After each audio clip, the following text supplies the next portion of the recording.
ज्ञानस्य या परा। हरे कृष्ण कृष्ण कृष्ण हरे हरे, हरे राम राम राम हरे हरे. ഹരേ കൃഷ്ണ മാതാജി. ഹരേ കൃഷ്ണ. വേറൊരാള് വായിക്കൂ, വേറെ ആരെങ്കിലും ഒന്ന് വായിക്കൂ. ഹരേ കൃഷ്ണ മാതാജി. ഹരേ കൃഷ്ണ. ഇനി മാതാജി. സിദ്ധിം പ്രാപ്തോ യഥാ ബ്രഹ്മ തദാപ്നോതി നിബോധ മേ, സമാസേനൈവ കൗന്തേയ നിഷ്ഠാ ജ്ഞാനസ്യ യാ പരാ. ഹരേ കൃഷ്ണ. ഒരാളും കൂടി വായിക്കൂ. ഹരേ കൃഷ്ണ മാതാജി. ഹരേ കൃഷ്ണ. ഓം നമോ ഭഗവതേ വാസുദേവായ. സിദ്ധിം പ്രാപ്തോ യഥാ ബ്രഹ്മ തദാപ്നോതി നിബോധ മേ, സമാസൈനൈവ കൗന്ദേയ നിഷ്ഠാ ജ്ഞാനസ്യ യാ പരാ. ഹരേ കൃഷ്ണ. താങ്ക് യു മാതാജി. ഇനി വേർഡ് ബൈ മീനിങ് വേറൊരാള് വായിക്കൂ.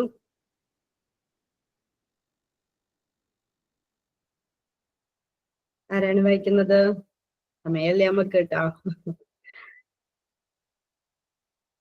ആരെങ്കിലും വായിച്ചോളൂ. ഈ വേർഡ് മീനിങ് കൗന്ദേയ എന്ന് പറഞ്ഞിട്ട് മനസ്സിലായില്ലേ പറഞ്ഞത്? മനസ്സിലായി. വായിച്ചോളൂ.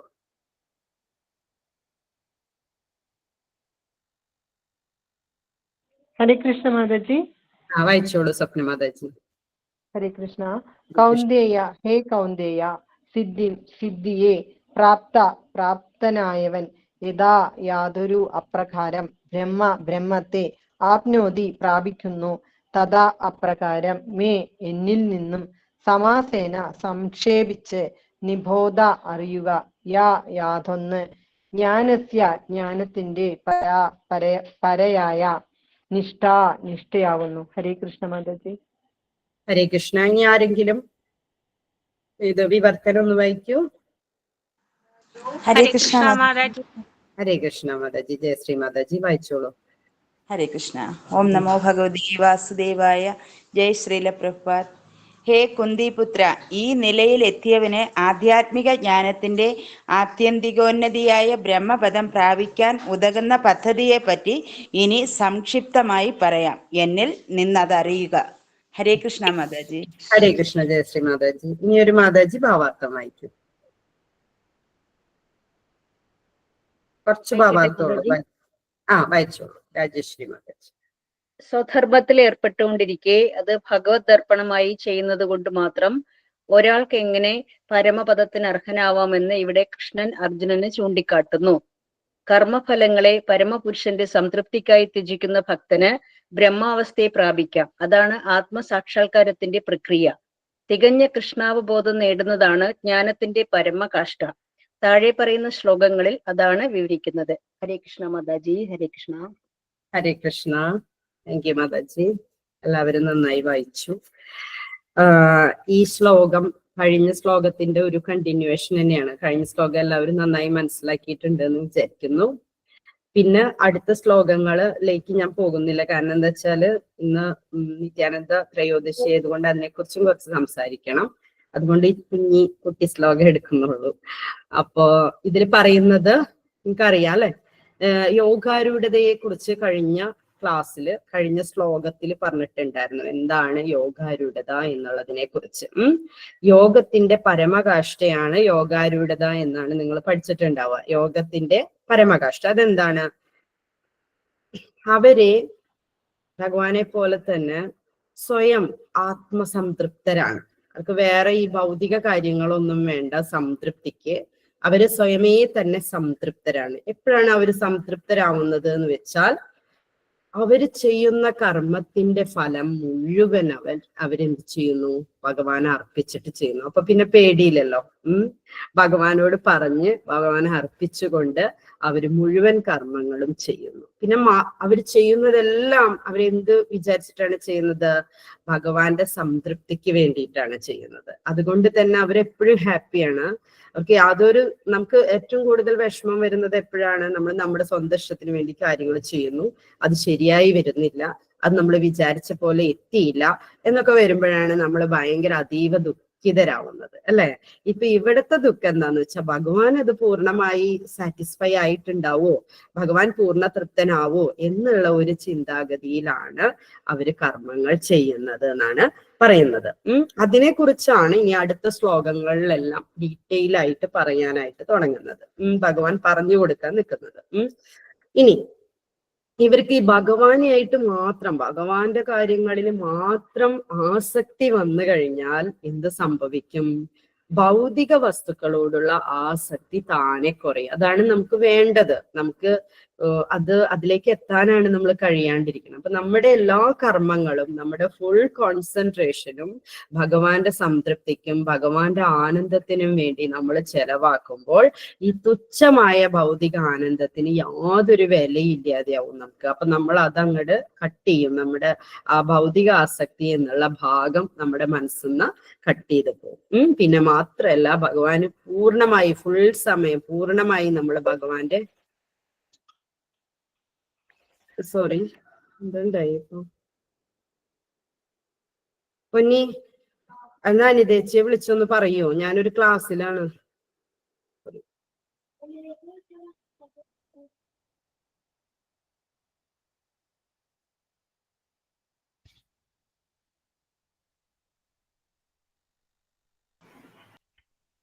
ഹരേ കൃഷ്ണ. പെട്ടെന്ന് പോയത്, സോറി.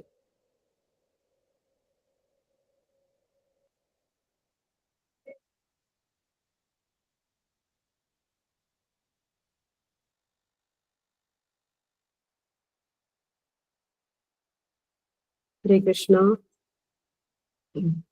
അപ്പോ എന്താ പറഞ്ഞു വന്നത്? അപ്പൊ ഭഗവാനായിട്ട് അപ്പൊ നമ്മള് ഗൃഹസ്ഥരായിരിക്കുമ്പോ തന്നെ ഇങ്ങനെ പൂർണ്ണമായ ഒരു ഡിറ്റാച്ച്മെന്റ് ഭൗതികമായ വസ്തുക്കളോട് വരുമ്പോൾ ഒരു സന്യാസ ജീവിതം തന്നെ നമ്മൾ അവിടെ ഒരു സന്യാസാശ്രമം സ്വീകരിക്കാതെ തന്നെ സന്യാസ ജീവിതം നമ്മൾ നയിക്കുന്നതാണ് പറയുന്നത്. അത്തരത്തിലുള്ള ഒരു നല്ല രീതിയാണ് എന്താണ് ഭഗവാന്റെ ഭക്തിയുത സേവനം എന്ന് പറയുന്നത്. അപ്പൊ അതിൽ ഏറ്റവും പ്രധാനം എന്താണ്? യാതൊരു ഭൗതിക ആഗ്രഹങ്ങളോടും കൂടിയല്ലാതെ നമ്മൾ ഭഗവാന് സേവനം ചെയ്യണം. അതിനെക്കുറിച്ച് ഡീറ്റെയിൽ ആയി അടുത്ത ശ്ലോകത്തിലുണ്ട്. അപ്പൊ നമ്മുടെ എന്താണ് നമ്മൾ ഇങ്ങനെ പൂർണ്ണമായി ഭൗതികതയിൽ യാതൊരു ആസക്തിയില്ലാതെ ഭഗവാന്റെ സംതൃപ്തിക്ക് വേണ്ടി മാത്രം ചെയ്യുമ്പോഴാണ് നമുക്ക് ബ്രഹ്മാനന്ദം എന്ന് പറയുന്ന ബ്രഹ്മ അവസ്ഥയിലേക്ക് നമ്മൾ എത്തിപ്പോകുന്നത്. അപ്പൊ ആ അവസ്ഥയിൽ എന്താ പ്രത്യേകത എന്ന് പറഞ്ഞു കഴിഞ്ഞാല്, ആ അവസ്ഥയിൽ നമ്മൾ എത്തിക്കഴിഞ്ഞാല് ഭഗവാൻ റെസിപ്രോക്കേറ്റ്, നമ്മള് ഭഗവാനെ സ്നേഹിക്കുന്ന പോലെ ഭഗവാൻ നമ്മളെ സ്നേഹിക്കുന്നത് നമുക്ക് അറിയാനായിട്ട് അനുഭവിക്കാനായിട്ട് സാധിക്കും. അത്തരത്തിലുള്ള ഒരു നല്ല അവസ്ഥയാണ് ബ്രഹ്മാവസ്ഥ എന്ന് പറയുന്നത്. ആധ്യാത്മിക ജ്ഞാനത്തിന്റെ ഏറ്റവും ഉന്നതമായ അവസ്ഥയിലേക്ക് നമ്മൾ അങ്ങനെ എത്തിപ്പെടും എന്നാണ് പറയുന്നത്. നമുക്ക് ഒരുപാട് കഥകൾ അറിയാം. ഇപ്പോ ഒരു എക്സാമ്പിൾ ആയിട്ട് ഞാൻ ഒരു കഥ ഇതിനെക്കുറിച്ച് പറയുകയാണെങ്കിൽ നമുക്ക് അറിയാല്ലേ, നാരദന്റെ പഴയ ജന്മങ്ങളെ കുറിച്ചൊക്കെ അറിയാം. ഉപബർഹന എന്ന് പറഞ്ഞിട്ടുള്ള ആദ്യം ഒരു ഗന്ധർവനായി ജനിക്കുന്നുണ്ട് ശാപം കിട്ടിയിട്ട്. എന്നിട്ട് ആ ജന്മത്തില് ഈ പറയുന്ന പോലെ ഭയങ്കര ഭൗതിക ആസക്തിയായിരുന്നു നാരദർക്ക്. നമുക്കറിയാം, നല്ല എന്താ പറയാ, നല്ല ഭംഗിയുള്ള ഒരു ഗന്ധർവനായിരുന്നു. മാത്രമല്ല നന്നായി പാടാനായിട്ട് അറിയാം. ഈ രണ്ട് കാരണത്താലെ തന്നെ ഭയങ്കര എന്താ പറയാ, നല്ല ഭംഗിയുള്ള പെൺകുട്ടികളെ കാണുമ്പോൾ നല്ല ആസക്തി, അങ്ങനെ ഭൗതികമായ ഭയങ്കര ആസക്തിയുള്ള, പിന്നെ ഞാൻ നല്ല പാടും എന്നുള്ള ഒരു അഹങ്കാരം അങ്ങനെയൊക്കെ ഉണ്ടായിരുന്നു. പക്ഷേ എന്ത് സംഭവിച്ചു? അത്തരത്തിലിരിക്കുന്ന അവസ്ഥയിൽ നിന്ന് ശാപം കിട്ടി വീണ്ടും ഭൂമിയിലേക്ക് രണ്ടാമതോ ആ ഉയർന്ന ലോകത്ത് നിന്ന്, ആദ്യ സത്യലോകത്തായിരുന്നു, പിന്നെ നേരെ എവിടേക്ക് വന്നു? അതായത് സ്വർഗലോകത്തിലേക്ക് വന്നു. അവിടുന്ന് പിന്നെയും ശാപം കിട്ടി താഴെ ഭൂമിയിൽ ഒരു ശൂദ്ര സ്ത്രീയുടെ മകനായിട്ട് ജനിക്കേണ്ടതായിട്ട് വന്നു. അപ്പൊ ഇവിടെ നമുക്ക് ശരിക്കും ആസക്തി കട്ട് ചെയ്ത് പോകുന്നത് നാരദന്റെ ആ ചരിത്രത്തിൽ നിന്ന് നമുക്ക് കറക്റ്റ് ആയിട്ട്. അപ്പൊ ആ ജന്മത്തിലെ ഗന്ധർവനായി ജനിച്ചപ്പോ ഭയങ്കര ഭൗതികാസക്തിയായിരുന്നു. പിന്നെ പിറ്റത്തെ ഒരു ജന്മം എടുത്തു. പിറ്റത്തെ ജന്മത്തിൽ എന്താ സംഭവിച്ചതെന്ന് പറഞ്ഞു കഴിഞ്ഞാൽ ഏറ്റവും നീചമായ ഒരു അവസ്ഥയിലാണ്, എന്താ പറയാ, ഏറ്റവും ദാരിദ്ര്യമുള്ള, അച്ഛനാരാന്നറിയാത്ത ഒരു ദാസിയുടെ പുത്രനായിട്ടാണ് ആര് ജനിച്ചത്? നാരദൻ ജനിച്ചത്. പക്ഷെ അവിടെ എന്താണ്, ചെറുതായിട്ട് നാരദന് ഒരു കരുണ ഭഗവാന്റെ ലഭിക്കുകയാണ്. എന്താ വെച്ചാല് അമ്മയ്ക്ക് ചാതുർമാസ്യത്തില് നമുക്കറിയാം സന്യാസിമാരെല്ലാം എവിടെയെങ്കിലും തങ്ങിയിട്ടാണ് ബുക്കുകൾ എഴുതുകയോ അല്ലെങ്കിൽ ഭാഗവതം വായിക്കുകയും പറഞ്ഞു കൊടുക്കുകയും ഒക്കെ ചെയ്യുക. അപ്പൊ അത്തരത്തിലുള്ള സന്യാസിമാർക്ക് സേവനം ചെയ്യാനുള്ള ഒരു അവസരം ആർക്ക് കിട്ടി? ഈ 5 വയസ്സ് പ്രായമുള്ള നാരദന്റെ അമ്മയ്ക്ക് കിട്ടുന്നു. അപ്പൊ നാരദന്റെ അമ്മ ചെയ്യുന്നതോടൊപ്പം തന്നെ എല്ലാ സേവനങ്ങളിലും നാരദനും പങ്കുചേരും. ഭക്ഷണം കൊടുക്കുക മാത്രല്ല, അതിനേക്കാൾ ഈ സേവനത്തിൽ മുഴുകുന്ന സമയത്ത് ഇവര് വായിക്കുന്ന കാര്യങ്ങളും പറയുന്ന കാര്യങ്ങളും എല്ലാം മനസ്സിലാക്കി, ശരിക്കും പറയുകയാണെങ്കിൽ ഭഗവാന്റെ ഭക്തി, ഈ ഭാഗവതത്തിൽ നിന്നും കിട്ടിയിട്ടുള്ള ആ ഭക്തി കൂടിക്കൂടി വന്നു ആർക്ക്? നാരദന്. മാത്രല്ല, അതിനേക്കാൾ വലിയൊരു അനുഗ്രഹം എന്താ ഉണ്ടായി എന്ന് പറഞ്ഞാൽ, ഇത്രയും വലിയ പരമഭക്തി, നമുക്ക് ഭഗവാന്റെ നമ്മള് പ്രസാദം നിവേദിച്ച് കഴിക്കുന്നത് തന്നെ എന്തിനു വേണ്ടിയിട്ടാണ്? നമ്മുടെ അവബോധം പരിശുദ്ധമാവാൻ വേണ്ടിയിട്ട്. അപ്പൊ അത്തരം ഭക്തന്മാര് കഴിച്ചതിന്റെ അവശിഷ്ടം നമ്മൾ കഴിക്കുമ്പോൾ, അതിന്റെ ബാക്കി വന്നത് നമ്മൾ കഴിച്ചാലും അതുപോലെ നമ്മുടെ അവബോധം പ്യൂരിഫൈ ആയി മാറും, അതായത് പരിശുദ്ധമാകും.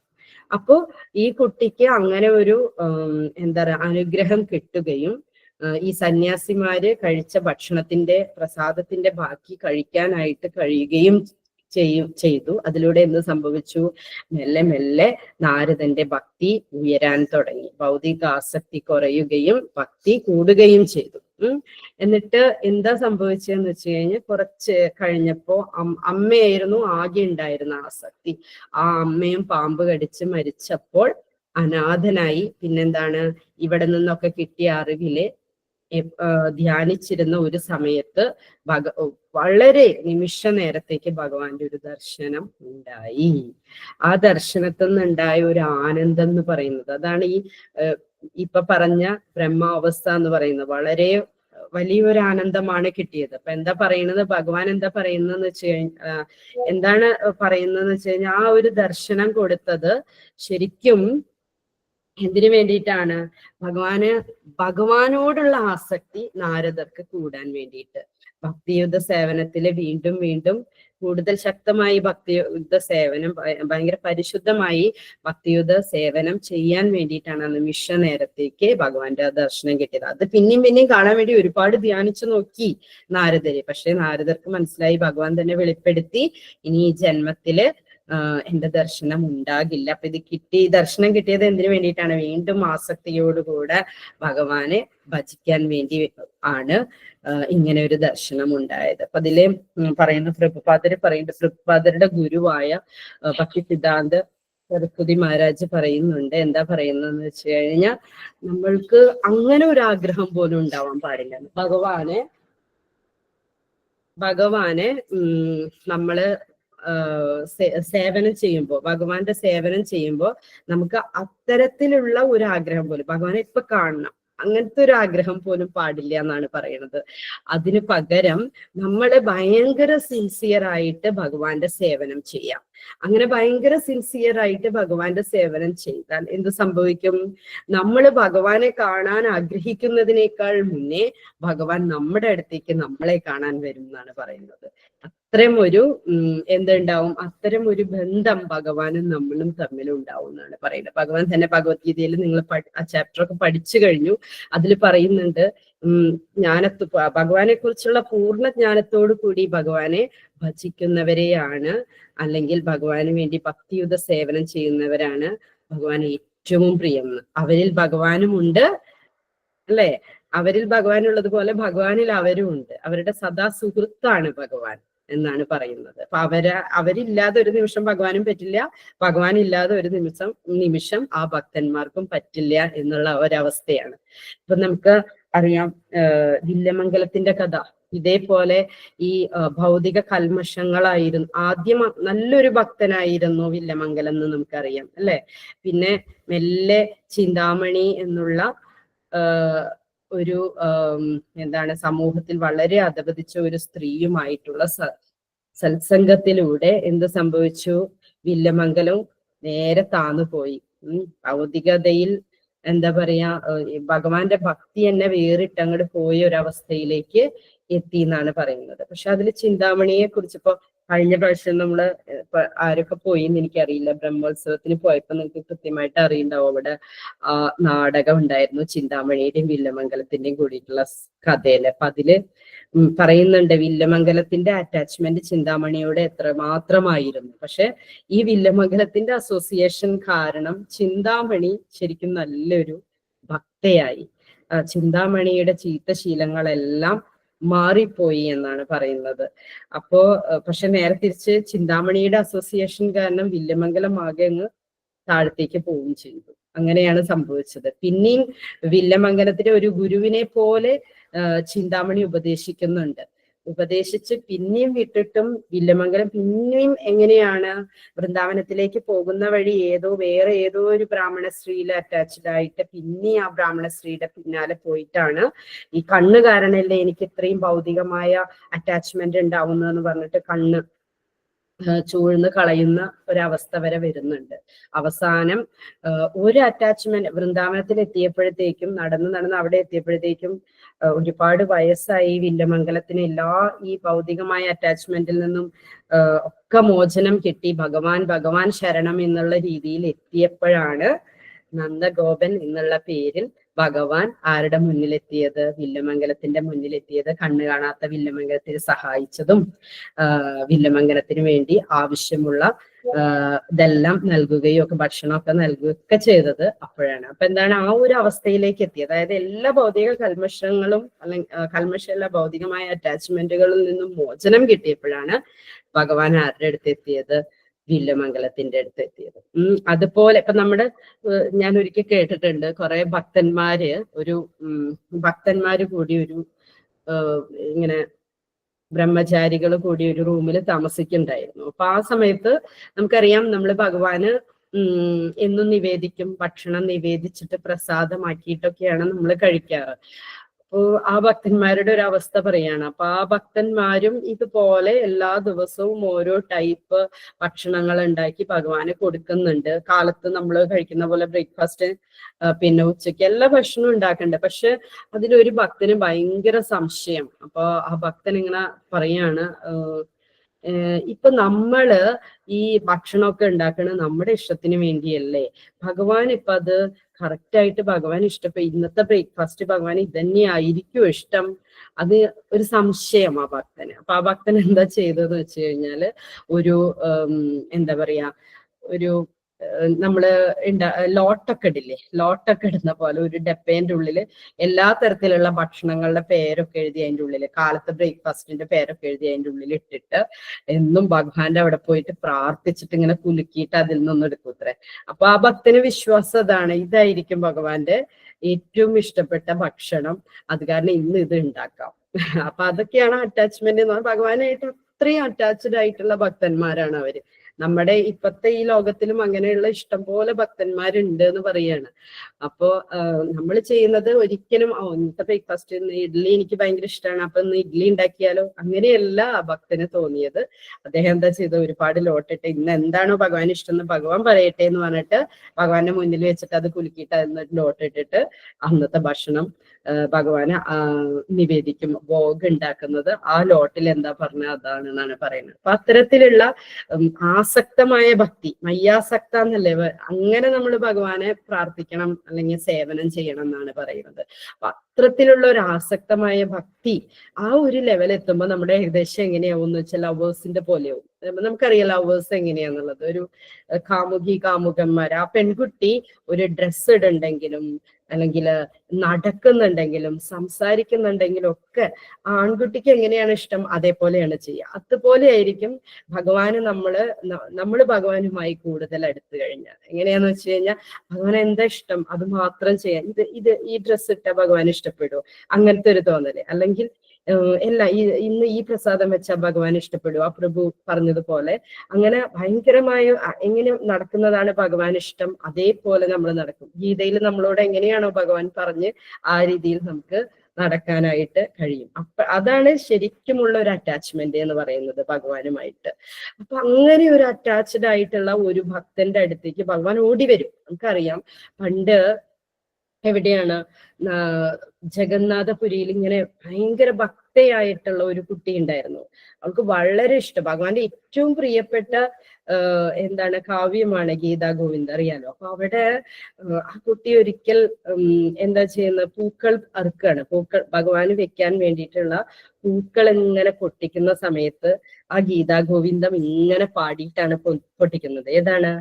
ലളിത ലവംഗ ലതാ പരിശീലന കോമളമലയ സമീരേ പറഞ്ഞിങ്ങനെ ലയിച്ച്, ഭഗവാനിൽ ലയിച്ച് അങ്ങനെ ഒരു ലെവലിലാണ് ആ കുട്ടി പൂക്കൾ പൊട്ടിക്കുന്നത്.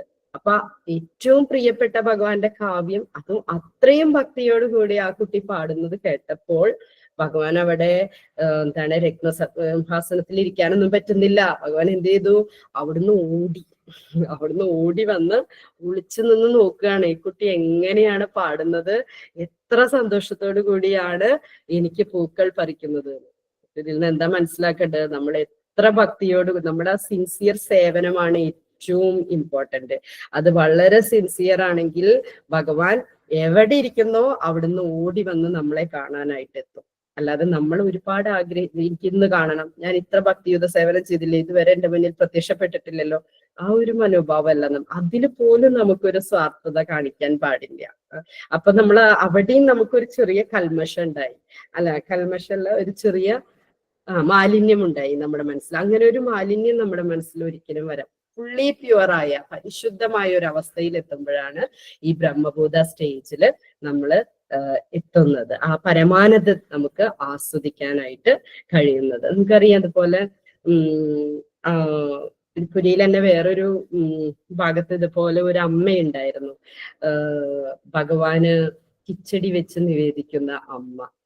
അപ്പൊ ഭഗവാൻ എത്ര ഐറ്റംസ് ആണ് ഓരോ നേരം കൊടുക്കുന്നത് നമുക്കറിയാം ജഗന്നാഥപുരിയില്.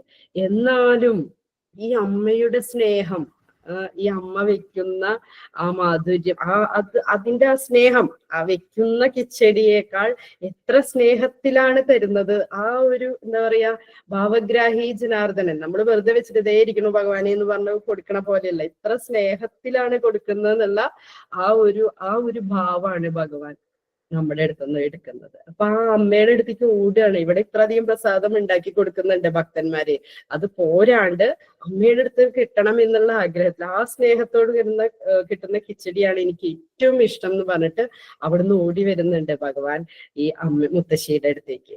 അപ്പൊ അതാണ്, നമ്മൾ എത്ര സിൻസിയറായി നമ്മൾ ചെയ്യുന്നു അതനുസരിച്ച് ഭഗവാൻ നമ്മുടെ അടുത്തേക്ക് എത്തും. ആ റെസിപ്രൊക്കേഷനിൽ എത്തുമ്പോഴാണ്, അതായത് നമ്മൾ എന്ത് ചെയ്യുന്നു അതിൽ നമുക്ക് തിരിച്ചാ സ്നേഹം ലഭിക്കുമ്പോഴാണ് നമ്മൾ ആ പരമാനന്ദം അനുഭവിക്കുന്നത്. അതാണ് അതീന്ദ്രിയമായ ആനന്ദം എന്ന് പറയുന്നത്.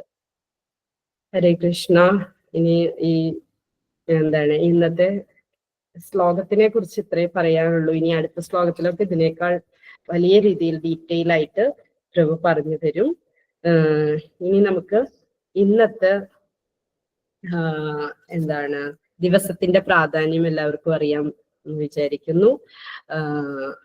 അതായത് ഇന്ന് നിത്യാനന്ദ ത്രയോദശിയാണ്. അപ്പൊ അതിന്റെ പ്രാധാന്യത്തെ കുറിച്ച് കുറച്ച് ഇന്ന് സംസാരിക്കാം. അപ്പം ശരിക്കും 1474 1474 പശ്ചിമ ബംഗാളിലെ ഏകഛത്ര എന്ന് പറഞ്ഞ ഒരു കുഞ്ഞി ഗ്രാമം ഉണ്ടായിരുന്നു. ആ ഗ്രാമത്തിലാണ് നിത്യാനന്ദ പ്രഭു അവതാരം എടുത്തത്. ഈ ജന്മസ്ഥലം, ശരിക്കും ജന്മസ്ഥാനം എന്ന് പറയുന്നത് ഗർഭാശ്വ എന്ന് പറയുന്ന സ്ഥലമാണ് ജന്മസ്ഥലമായിട്ട് കരുതുന്നത്. അമ്മ പത്മാവതിയാണ്, അച്ഛന്റെ പേര് ഹത്തായ് പണ്ഡിതൻ. രണ്ടുപേരും വളരെ വലിയ ഭക്തരായിരുന്നു. പറയുന്നു നല്ല ബ്രാഹ്മണരും വളരെ നല്ല ഭക്തരുമായിരുന്നു. മിഥിലയാണ് ജന്മദേശം അവരുടെ. അത്രയും നല്ല ഭക്തർക്ക് മാത്രമല്ലേ ഇത്രയും നല്ല ഭക്തിയുള്ള കുട്ടി ഉണ്ടാവുള്ളൂ. അപ്പൊ അത്രയും നല്ല ഭക്തരായിരുന്നു. മകരമാസത്തിലെ ശുക്ലപക്ഷത്തിലെ ഈ മാസം, മകരമാസത്തിലെ അതിലെ ത്രയോദശി നാളിലാണ്, സമയത്താണ് ആര് ജനിച്ചത്? നമ്മുടെ നിതായ് പ്രഭു ജനിച്ചത്. നിത്യാനന്ദ പ്രഭു ജനിച്ചത്. അപ്പൊ ഓമന പേരെന്തായിരുന്നു എന്ന് വെച്ച് കഴിഞ്ഞാല് നിതായ് എന്നാണ്. ബൽറാമിന്റെ അവതാരമായിട്ടല്ലേ കരുതുന്നത്. പിന്നെ ചെറുതിൽ തന്നെ എങ്ങനെയായിരുന്നു എന്ന് വെച്ചാല് നിത്യാനന്ദ പ്രഭുവിന്റെ പ്രത്യേകത എന്തായിരുന്നു എന്ന് വെച്ചാൽ ചെറിയ കുട്ടിയായിരിക്കുമ്പോ തന്നെ കൃഷ്ണന്റെയും രാമന്റെയും ഒക്കെ വേഷം കെട്ടി ഒരുപാട് നാടകങ്ങളൊക്കെ ചെയ്യും നാട്ടില്. അപ്പൊ എന്താ പ്രത്യേകത എന്ന് വെച്ചാൽ വളരെ എന്താ പറയാ, ശരിക്കും അത് ഒറിജിനൽ ആയിട്ട് ചെയ്യാണെന്ന് തോന്നും. അത്രയും ഒറിജിനാലിറ്റി ഉള്ള രീതിയിലും മാത്രമല്ല കാണുന്നവർക്കൊക്കെ സാധാരണ ആൾക്കാർ ഇങ്ങനെ അഭിനയിക്കുന്നതിനേക്കാൾ ഏറെ ആനന്ദം തോന്നും ഈ കുട്ടി അഭിനയിക്കുന്നത് കാണുമ്പോൾ. അതുകൊണ്ട് തന്നെ ആ ഗ്രാമത്തിലുള്ള എല്ലാ ഗ്രാമവാസികൾക്കും ഭക്തി കൂടാൻ തുടങ്ങി. ഈ നാടകങ്ങളൊക്കെ കണ്ടപ്പോ അവര് പറയുന്നത് ഭക്തിയിൽ ആറാടുകയാണ് എന്ന്. ഇത്തരത്തിലുള്ള നാടകങ്ങള് നമ്മുടെ നിത്യാനന്ദ പ്രഭു ചെയ്യുന്നത് കാണുമ്പോ അവര് ഭക്തിയിൽ ആറാടി പോകുന്നു. അത്രയും നല്ല ഭക്തരായി പോവാണ് ഈ നാടകങ്ങള് കാണുമ്പോൾ. പിന്നെ ഏകദേശം 12 വയസ്സ് വരെയാണ് ഏകചക്രയില് നിത്യാനന്ദ പ്രഭു ഉണ്ടായിരുന്നത്. അതിനുശേഷം 13 വയസ്സായപ്പോ ലക്ഷ്മിപതി എന്നു പേരുള്ള ഒരു സഞ്ചാരിയായ സന്യാസി ഇവരുടെ വീട്ടിലേക്ക് വരും. അപ്പൊ അച്ഛനും അമ്മയും നല്ല ബ്രാഹ്മണരാണ്, നല്ല സർവീസ് ചെയ്യുന്ന ഭക്തന്മാരാണെന്ന് ഓൾറെഡി പറഞ്ഞില്ലേ. അപ്പൊ അവര് നല്ല സേവനമൊക്കെ ചെയ്തു. പക്ഷെ സേവനമൊക്കെ ചെയ്ത് കഴിഞ്ഞപ്പോ ഈ കുട്ടിയില് വളരെയധികം ഈ സഞ്ചാരിയായ സന്യാസി ലക്ഷ്മിപതി എന്നു പേരുള്ള സന്യാസി ഭയങ്കര അധികം അട്രാക്റ്റഡ് ആവുകയും എന്നിട്ട് ഈ സന്യാസി പോകുമ്പോ ഈ കുട്ടീനെ ദാനമായി ചോദിക്കുകയും ചെയ്യും. എന്നാലോ അച്ഛന് വളരെയധികം ഇഷ്ടമാണ്, മോനെ ഒരു നിമിഷം പോലും പിരിഞ്ഞു നിൽക്കാൻ കഴിയില്ല. പക്ഷെ ഇങ്ങനെ സന്യാസിമാര് ചോദിച്ചാൽ കൊടുക്കണം എന്നാണ് നിയമം. അതുകൊണ്ട് തന്നെ സ്വന്തം പുത്രനെ എന്താ പറയാ, ഇങ്ങനെ എത്ര ദുഃഖത്തോടു കൂടിയാണ് കൊടുത്തത് എന്ന് പറയാൻ പറ്റില്ല. എന്നാലും ദാനം ചെയ്യാതെ പറ്റില്ല എന്നുള്ള നിവർത്തിയില്ലാത്തത് കൊണ്ട് അവരെല്ലാ കാര്യങ്ങളും കൃത്യമായി ഫോളോ ചെയ്യുന്ന ധർമ്മിഷ്ഠരായ ആളുകൾ ആയതുകൊണ്ട് എന്ത് ചെയ്യും, നമ്മുടെ നിത്യാനന്ദ പ്രഭുവിനെ ഈ സഞ്ചാരിയായ സന്യാസിക്ക് കൊടുക്കുകയാണ്. ഈ സഞ്ചാരിയായ സന്യാസിയുടെ കൂടെ ഏകദേശം 20 വർഷക്കാലം ആരുണ്ടായിരുന്നു? നിത്യാനന്ദ പ്രഭു ഉണ്ടായിരുന്നു.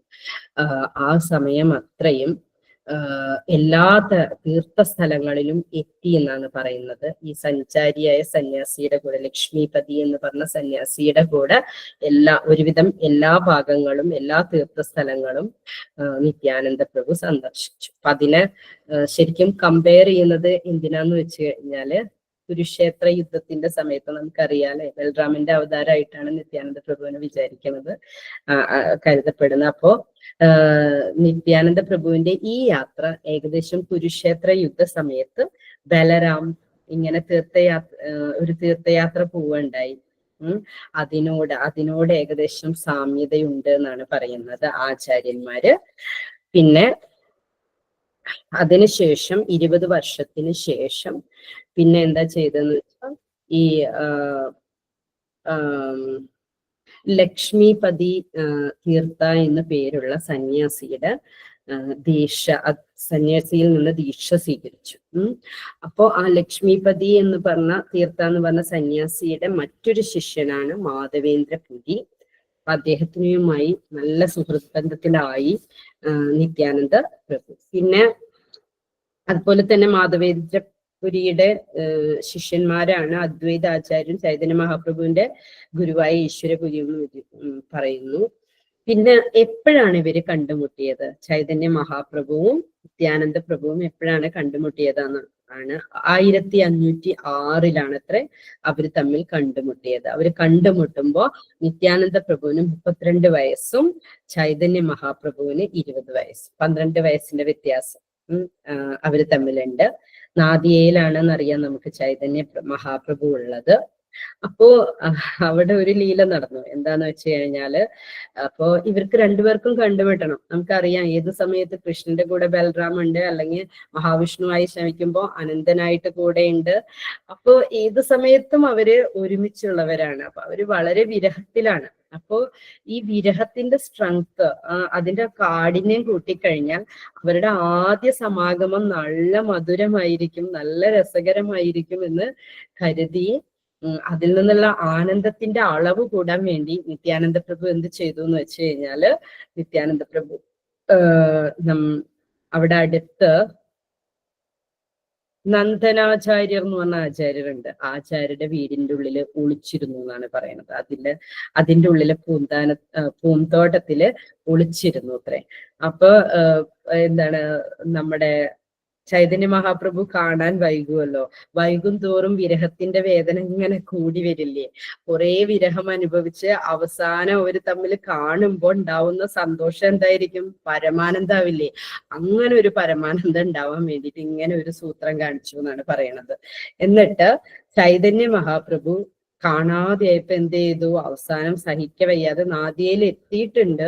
നിത്യാനന്ദ പ്രഭു നാദിയയിൽ എത്തിയിട്ടുണ്ട് എന്ന് അറിഞ്ഞു. പക്ഷെ കാണാൻ പറ്റണില്ലല്ലോ. അപ്പൊ ചൈതന്യ മഹാപ്രഭു എന്ത് ചെയ്തു എന്ന് വെച്ച് കഴിഞ്ഞാല് ഹരിദാസ് ഠാക്കൂറിനോടും ശ്രീവാസ് പണ്ഡിത്തിന്റെ അടുത്തും പോയിട്ട് പറഞ്ഞു, ഇങ്ങനെ നമ്മുടെ നിത്യാനന്ദ പ്രഭുവിടെ എത്തിയിട്ടുണ്ട്, എനിക്ക് കാണണം, നിങ്ങൾ എങ്ങനെയെങ്കിലും അന്വേഷിച്ച് കണ്ടുപിടിക്കണം എന്ന് പറയും. അങ്ങനെ അന്വേഷിച്ച് കണ്ടുപിടിക്കാൻ വേണ്ടി പോയ സമയത്ത് അവര് എല്ലാവരുടെയും അവിടെ അന്വേഷിച്ചു, നാദിയയില് മൊത്തം അന്വേഷിച്ചു, പക്ഷെ കാണാൻ പറ്റിയില്ല. അങ്ങനെ അവര് പരാജയപ്പെട്ട് ചൈതന്യ മഹാപ്രഭുവിന്റെ അടുത്ത് വന്നിട്ട് പറഞ്ഞു, ഞങ്ങൾക്ക് കാണാൻ പറ്റിയില്ല, അവിടെ ഒന്നും എവിടെയും കാണുന്നില്ല വളരെ ദുഃഖത്തോടു കൂടെ വന്ന് പറഞ്ഞു. അപ്പൊ ചൈതന്യ മഹാപ്രഭു എന്ത് ചെയ്തു? ചൈതന്യ മഹാപ്രഭു തന്നെ സ്വയം ഇറങ്ങി അന്വേഷിക്കാനായിട്ട് തുടങ്ങി. അങ്ങനെ നാദിയയിൽ ഇപ്പോഴും നിത്തായ് മന്ദിരം എന്ന് പറഞ്ഞിട്ടുള്ള മന്ദിരം ഉണ്ട്. ഇവരുടെ ആദ്യ സമാഗമം നടന്ന സ്ഥലമാണ് എന്നാണ് പറയുന്നത്. അവിടെ വെച്ചിട്ട് ചൈതന്യ മഹാപ്രഭുവും നിത്യാനന്ദ പ്രഭുവും തമ്മിൽ കണ്ടുമുട്ടി. വളരെ പരമാനന്ദത്തിലായി അവര്. കാരണം കുറേ കാത്തിരുന്ന് കാണല്ലേ. അപ്പൊ എത്ര വലിയ ആനന്ദമായിരിക്കും അത്. കണ്ടിട്ട് അവിടെ നിൽക്കുന്നവരുടെ കണ്ണുകളിൽ നിന്നൊക്കെ ആനന്ദ അശ്രുക്കൾ പൊഴിഞ്ഞു എന്നാണ് പറയുന്നത്. അത്രയും നല്ലൊരു സമാഗമമായിരുന്നു നിത്യാനന്ദ പ്രഭുവിന്റെയും ചൈതന്യ മഹാപ്രഭുവിന്റെയും. പിന്നെ ഗൗഡദേശം എന്നറിയപ്പെട്ടിരുന്നത് പണ്ട് ഒറീസ ബംഗാള് ഭാഗമാണ് ഗൗഡദേശം എന്നറിയപ്പെട്ടിരുന്നത്. അപ്പൊ അവിടുത്തെ ഒരു ആത്മീയ ഗുരുവിന്റെ പോലെ ആയിരുന്നു ആര്? നിത്യാനന്ദ പ്രഭു. അവിടെയുള്ള എല്ലാ ആൾക്കാരെയും എങ്ങനെയും ഭക്തരാക്കാൻ വേണ്ടി ഒരു ആത്മീയ ഗുരുവിനെ പോലെയാണ് നിത്യാനന്ദ പ്രഭു പ്രവർത്തിച്ചത്. പിന്നെ ഒരുപാട് ഹരിനാമ സങ്കീർത്തനമൊക്കെ പാടി അവിടെയുള്ള എല്ലാ ആൾക്കാരും പ്രചരണം നടത്തി എല്ലാ ആൾക്കാരെയും ഭക്തരാക്കാൻ വേണ്ടി ഒരുപാട് ശ്രമിച്ചിട്ടുണ്ട്. പിന്നെ പറയുന്നത് എന്താന്ന് വെച്ച് കഴിഞ്ഞാൽ അവിടെയുള്ള നിത്യാനന്ദ പ്രഭുവിനെ കണ്ടാൽ തന്നെ, വെറുതെ ഒരു ദർശനം എടുത്താൽ തന്നെ അപ്പൊ കൃഷ്ണപ്രേമം കിട്ടും എന്നാണ് പറയുന്നത്. അത്രയും കരുണാമയനായിരുന്നു അത്രയും നിത്യാനന്ദ പ്രഭു. ഇങ്ങനെയും ഭക്തി കൊടുക്കാൻ വേണ്ടി, ഭക്തി ഇതാന്ന് പറഞ്ഞ് തരുന്ന, പ്രേമഭക്തി ഇതാന്ന് പറഞ്ഞ് തരുന്ന പോലെ അത്രയധികം പ്രേമഭക്തി ദാനം ചെയ്യുന്നത് പോലെയായിരുന്നു നിത്യാനന്ദ പ്രഭു. വെറുതെ ആദ്യ ദർശനത്തിൽ തന്നെ ഇത്രയും അധപതിച്ച ഒരു ഭക്തർക്കും എന്ത് കിട്ടുന്ന പറയുന്നത്? കൃഷ്ണപ്രേമം കിട്ടും. അത്രയും കരുണാമയനായിരുന്നു നിത്യാനന്ദ പ്രഭു.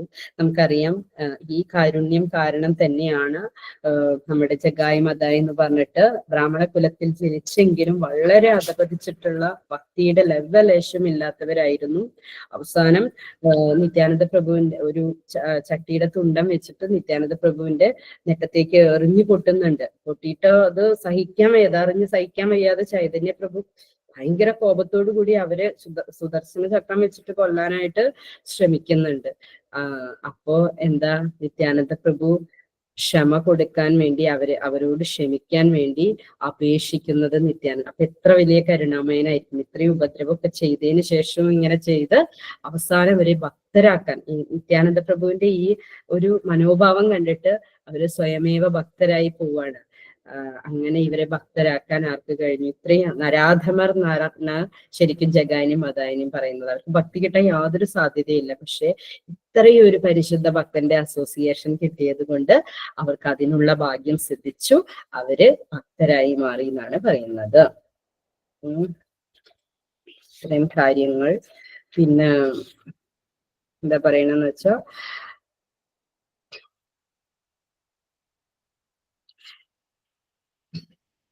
പിന്നെ ചൈതന്യ മഹാപ്രഭുവിന്റെ തന്നെ ഉപദേശപ്രകാരം നിത്യാനന്ദ പ്രഭു വിവാഹ ജീവിതത്തിലേക്ക്, സന്യാസ ജീവിതത്തിൽ നിന്ന് മാറി, ബ്രഹ്മചര്യത്തിൽ നിന്ന് മാറി ഗൃഹസ്ഥ ജീവിതത്തിലേക്ക് പോകുന്നുണ്ട്. അതില് ശ്യാമാനന്ദ ഗൗരീദാസ് പണ്ഡിറ്റ് ന്റെ സഹോദരനായ സൂര്യദാസ സരാകേലി എന്ന് പറഞ്ഞിട്ടുള്ള വ്യക്തിയിൽ നിന്ന്, അതിന്റെ പുത്രിയിൽ നിന്ന്, പുത്രിമാര് 2 പുത്രിമാരാണ് ഉണ്ടായിരുന്നത്, ജാനവി ദേവിയും വസുധാദേവിയും. ഈ 2 പുത്രിമാരെ കല്യാണം കഴിക്കുന്നുണ്ട്. ആരെ? നിത്യാനന്ദ പ്രഭു.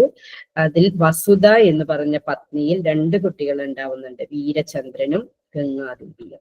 അങ്ങനെ 2 കുട്ടികൾ ഉണ്ടാവും. പക്ഷെ വസുധാദേവി അധിക നാളൊന്നും ജീവിച്ചില്ല, പെട്ടെന്ന് തന്നെ മരിച്ചുപോയി.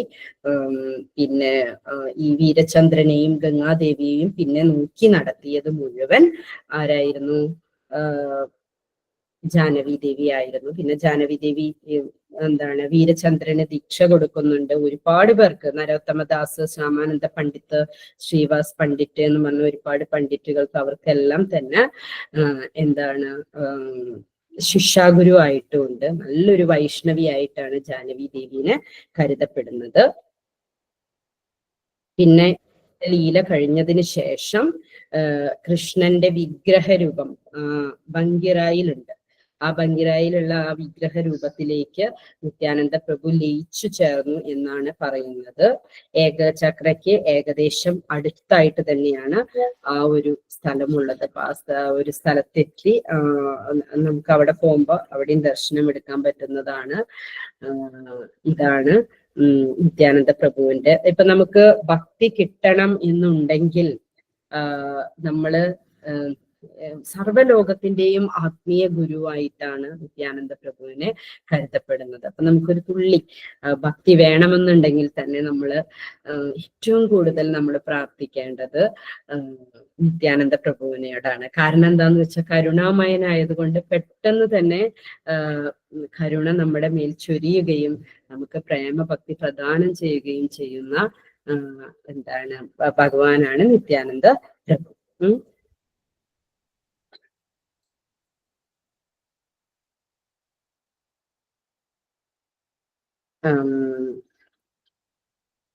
ഇത്രയൊക്കെയാണ് പറയാനുള്ളത്. ഇനി നിങ്ങൾക്ക് എന്തെങ്കിലും ക്വസ്റ്റ്യനോ എന്തെങ്കിലും ഉണ്ടെങ്കിൽ ചോദിക്കാം. എല്ലാം ഒന്നും മറുപടി പറയാൻ എനിക്ക് ഉണ്ടാവില്ല. എന്നാലും അറിയുന്ന രീതിയിൽ മറുപടി പറയാം. 15 മിനിറ്റ് ഉണ്ട് കേട്ടോ. ഹരേ കൃഷ്ണ.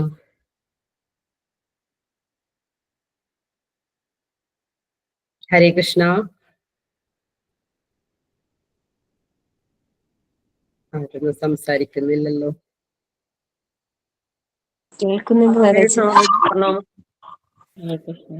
ഹരേ കൃഷ്ണ.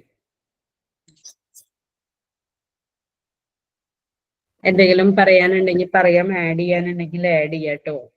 എന്റെ തുച്ഛമായ അറിവിൽ വെച്ചാണ് ഞാൻ സംസാരിക്കുന്നത്. ഒരുപാട് അറിയാവുന്നവരുണ്ടായിരിക്കാം, അപ്പോ ഇതിലേക്ക് ആഡ് ചെയ്യാം കൂടുതലായിട്ട്.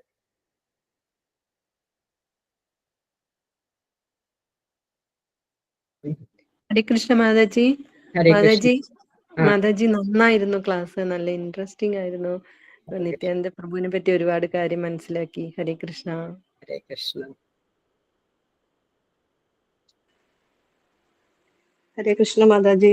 ഹരേ കൃഷ്ണ. മാതാജി, നമ്മൾ പഞ്ചതത്വത്തില് ഗദാധർ പണ്ഡിറ്റ് എന്ന് പറഞ്ഞ നാരദര അല്ലെങ്കിൽ രാധാറാണി? ഗദാധർ പണ്ഡിറ്റ് നാരദരാണ്.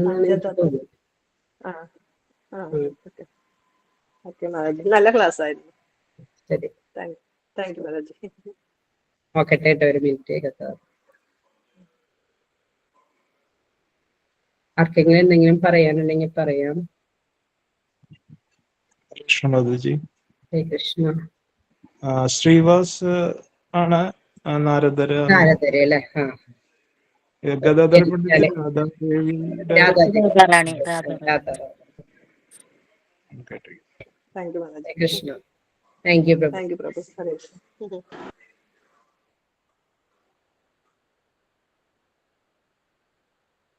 മാതാജി ഗുരുവായൂരാണോ മാതാജി? അല്ല, ഞാൻ കുന്നംകുളമാണ് കേട്ടോ. ഹരേ കൃഷ്ണ.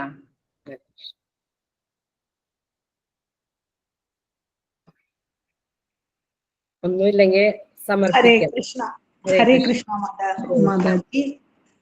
ഗദാധരർ ആരാണെന്നുള്ളതല്ലേ ചോദിച്ചത്? രാധാറാണിയുടെ പറഞ്ഞു. പ്രഭു പറഞ്ഞു. ഇപ്പൊ ക്ലിയർ ആക്കി. പിന്നെ അതേമാതിരി ശ്രീവാസനാണ് നാരദ മഹർഷിയുടെ ദേവത. ഹരേ കൃഷ്ണ. എനിക്ക് നെറ്റ് അതിന്റെ ഇടയ്ക്ക് ഒന്ന് പോയി മാതാജി, അതാ കയറാനും പറ്റിയില്ല, അങ്ങനെ ഫീബിളായിട്ട് കേട്ടുള്ളൂ. നിത്യാനന്ദനെ കുറിച്ച് മാതാജി ഒരുപാട് നന്നായി പറഞ്ഞു തന്നു കേട്ടോ, സന്തോഷം. എനിക്ക് ഇത്രയും അറിയില്ലായിരുന്നു. ഹരേ കൃഷ്ണ. ഹരേ കൃഷ്ണ.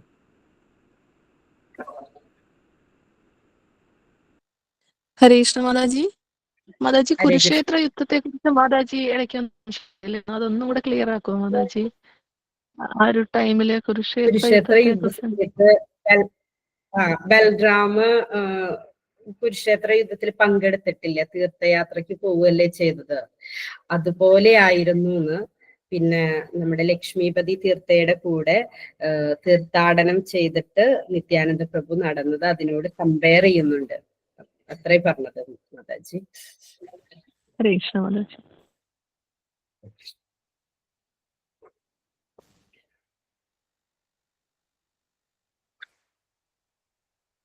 ഹരേ കൃഷ്ണ.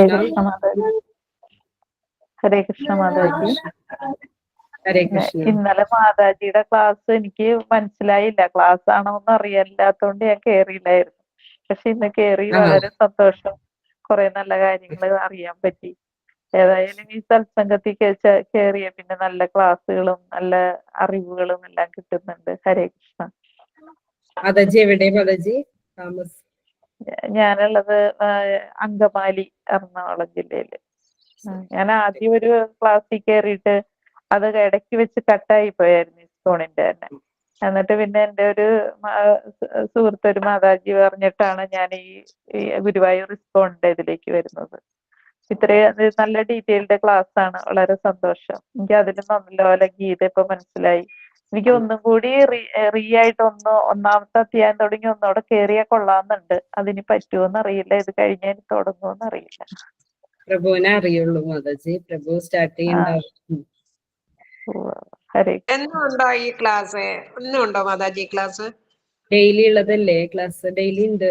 ഈയിടെയാ കിട്ടി തുടങ്ങിയതേ. എന്നും ഈ സമയത്തുണ്ട്.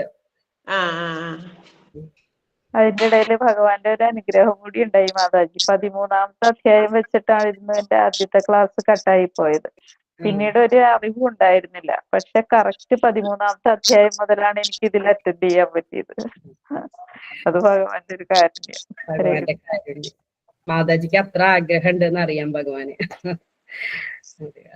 ഹരേ കൃഷ്ണ മാതാജി. അതിന് പ്രഭുവിന്റെ എല്ലാ ക്ലാസ്സും യൂട്യൂബിൽ ഉണ്ടല്ലോ ആദ്യം തൊട്ട്. ഇനിയും കാണണമെങ്കിൽ അല്ലേ? അതെ. പ്രഭുവിന്റെ ക്ലാസ്സുകൾ യൂട്യൂബിലുണ്ട്. ഇനി 1ാം പാട്ട് തൊട്ടിട്ട് കേൾക്കണം എന്നുള്ളവർക്ക് അത് കേൾക്കാം. ഇതല്ലേ പറഞ്ഞേ മാതാജി? അതെ മാതാജി, അതെ.